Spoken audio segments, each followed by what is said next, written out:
Hi guys, and welcome to Creative Cakes by Sharon. Everyone's getting ready for the spooky season, so today I'm making the most adorable little Hello Kitty skeleton cake. So let's get started. I have my cake here and I'm using a template to cut the shape of Hello Kitty out.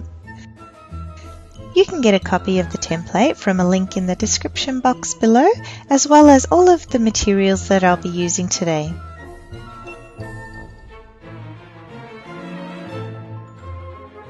Now I'm going to fill the centre of the cake with some frosting, and then once I pop the top of the cake on, I need to give it a good crumb coat, making sure it's nice and smooth before popping it in the fridge for about 25 minutes to set.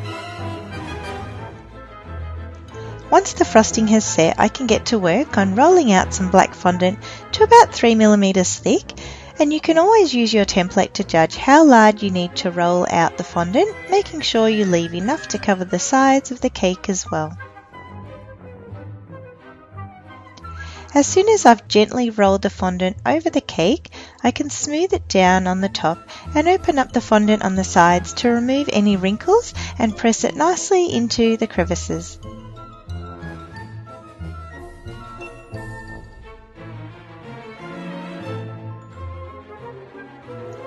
After I've trimmed off all of the excess fondant, I'm going to take a little extra time here to keep smoothing over the top, sides and edges of the cake to make sure Hello Kitty's shape looks well defined.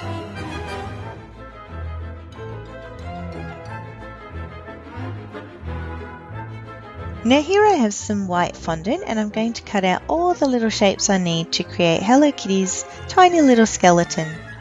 The eyes are simply made by using a round small cutter and gently stretching the fondant into an oval shape. The ribs are made by cutting out some thin rectangles, which I then round off the edges and then shape them over the top of the template. It's a good idea to let these pieces of fondant dry slightly on the template as they hold their curved shape a little bit better so that when we transfer them onto the cake they don't lose their shape.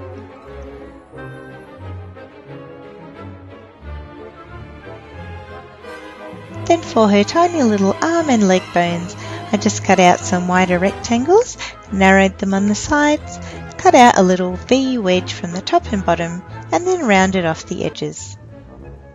If you happen to find little bone-shaped candy, you could always use that to save this step, but they're really not that hard to make in any case.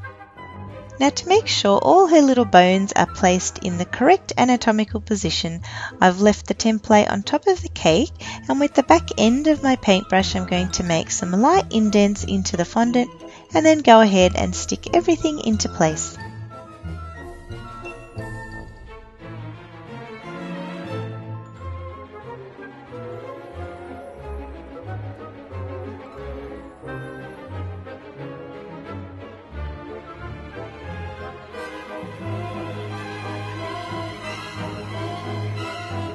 Using this nice bright orange fondant, I'm cutting out her bow, and after I've smoothed over the edges and placed it on the cake, I'm going to add some detail with some white fondant as well as an outline of black fondant rolled into a nice thick snake.